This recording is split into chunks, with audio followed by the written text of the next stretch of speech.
สบายดีทุกคนสบายดีFCทุกคนจ้าวันนี้มาอยู่กับสองสละอีกคือเก่ามาพบมาพอคือเก่าเด้อทุกคน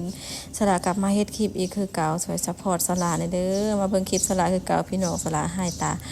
มาโดนเติบเด้อเนาะจากการเฮ็ดคลิปเฮ็ดซองนี้วันนี้สละมาเริ่มใหม่เด้อทุกคนนี่มาเริ่มเฮ็ดคลิปใหม่จ้ะ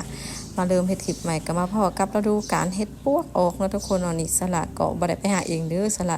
ไปตลาดมาก็เห็นเขาขายเฮ็ดปวกมานี่สละซื้อมา20,000กีบจ้ะทุกคนเนาะ20,000กีบก็บ่หลายดอกทุกคนหรือว่ามันก็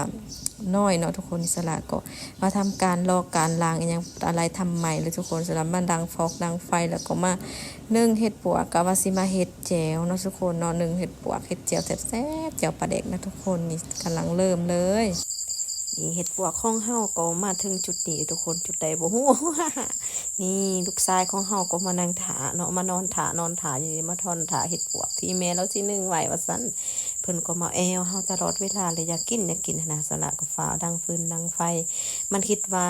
เฮาสิกินอันอื่นนะมันบ่คิดว่าสิเป็นเห็ดปวกมันก็มาท้าเฮาหั่นน่ะลูกหันก็ได้นี่เห็ดปวกของเฮา20,000กีบนึ่งไว้เฮาสิมาเฮ็ดจุเฮ็ดแจ่วจ้ะทุกคนก่อนเฮ็ดปวกเฮาสิสุกเฮาก็มาหยอกตัวแมวเฮาก่อนนี่ลูกชายกกของเฮาเลยนี่ลูกชายโทนของแม่น่ารักมากเลย ลูกชายโทนลูกชายเดียวอยู่เฮือนนี่แหละตะแพงแห้งลูกของเฮาขี้ดื้ออีกได้แถมขี้รักพร้อม ขี้รักพร้อมเลยทุกคนลูกชายของสละเองจ้ามันซื้อทุ่งเงินจ้าดูมันนี่สีหน้าสีตานี่เฮาหลังจากที่เฮาฮักกันแล้วเฮาก็สิตีกันตายตอนนี้นะทุกคนมันซากว่าคิดว่าเฮาสิสุกนี่เฮากับแมวนี่ก็สิฆ่ากันตายแหละแมวก็ห้องแท้ห้องว่านะทุกคนสละก็มาเบิ่งเฮ็ดปวกของเฮาก็มาฮอดขั้นตอนที่มันยุบลงแล้วนะทุกคนเดี๋ยวเฮาก็นี่มันสุกแล้วทุกคนจ้านี่เป็นจังไดปัดสุกเลยน้อยเดียวสิเนาะรับรองเลยว่าแซ่บหลายทุกคนในสถานที่มาตำแจวให้ทุกคนเบิ่งบัดนี้เฮาก็มาโรยเกลือโรยเปรงนัวอะไรทำใหม่เด้อทุกคนแบบให้มันนัวอีหยังหั่นนะนี่ดุลและสละหายตาจากYouTube แล้ววันนี้ก็มาเริ่มต้นใหม่จ้ะทุกคนมาเฮ็ดใหม่ก็มาเบิ่งใหม่เด้อจ้าทุกคนจ้าสละก็สิมาเริ่มต้นเฮ็ดใหม่เลยแล้วก็เฮ็ดเรื่อยๆจ้าทุกคนติดตามนำกันปาใส่เกลือหลายแท้อีหล่ะ ใส่เกลือเยอะจังเลยอะมันจะไม่เค็มหรอวิโอไม่เค็มจ้ะนี่เขาก็มาใส่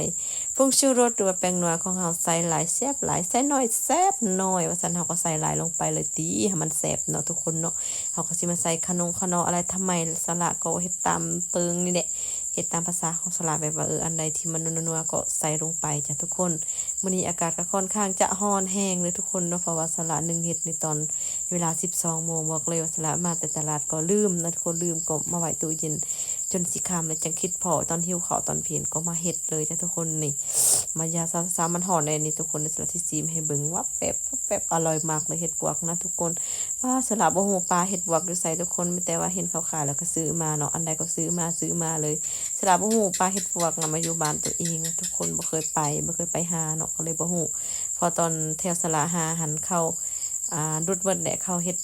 ส่วนมันเขาเบิดแต่ทุกคนนี่สละก็มาปิ้งมักเผ็ดอะไรทำไมโอ้ยเยอะแยะเลยมันเผ็ดขนาดเลยเขาก็มาใส่เกลือใส่แป้งนัวใส่ปลาแดกอะไรทำไมแหละเจลแบบบานๆเนี่ยทุกคนเจลอันนี้เจลให้เจลปลาแดกนะทุกคนใครที่เคยกินเจลอันนั้นหนึ่ง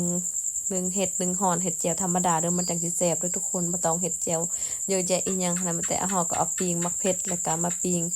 ผักเทียมอีหยังอะไรทำไมเราก็มาตำนำกันเลยสั่งว่าวันนี้โอ้ยคกกระซักคกน้อยซักใหญ่ดีทุกคนฉันสิมาตำให้ทุกคนเบิ่งดุงดังนี่มันก็สิประมาณนี้ทุกคนมันก็เป็นแจ่วแบบบ้านๆอีหยังหั่นนะใส่เกลือใส่แป้งนัวแล้วก็จีมักเผ็ดลงไปนะแล้วเขาก็มาใส่น้ำปลาแดกอีหยังหั่นนะทุกคนนี่ก็สิประมาณนี้แหละแต่ว่าแซ่บหลายเด้อทุกคนกินหั่นแซ่บมันนัวน่ะ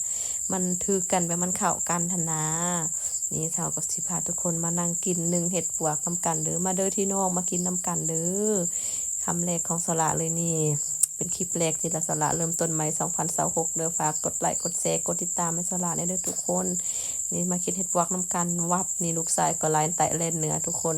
คำที่1 หวานเจี๊ยบยกมือเลยยกนิ้วโป้เลยจ้ามื้อหน้าสิพาทุกคนไปเลาะเบิ่งจักสิมีหรือบ่ทุกคนเนาะอร่อยมากเลยทุกคนบอกเลยว่าแซ่บหลายมันหวานในปากทุกคนเนาะโอเคคลิปมื้อนี้ก็เอาคลิปสั้นๆไปก่อนพบกันใหม่ในคลิปหน้าเด้อทุกคนเด้ออย่าลืมมาเบิ่งคลิปสลาเด้อทุกคนมาเริ่มต้นใหม่คลิปใหม่2026ของสลาจ้าและก็สิเฮ็ดคลิปเรื่อยๆเลยเนาะทุกคนเนาะให้ทุกคนเบิ่งฝากติดตามสลาในเด้อมื้อนี้สิพาทุกคนมากินเห็ดปวกแซ่บหลายทุกคนเวรี่กู๊ดมื้อหน้าพบกันใหม่จ้าบ๊ายบาย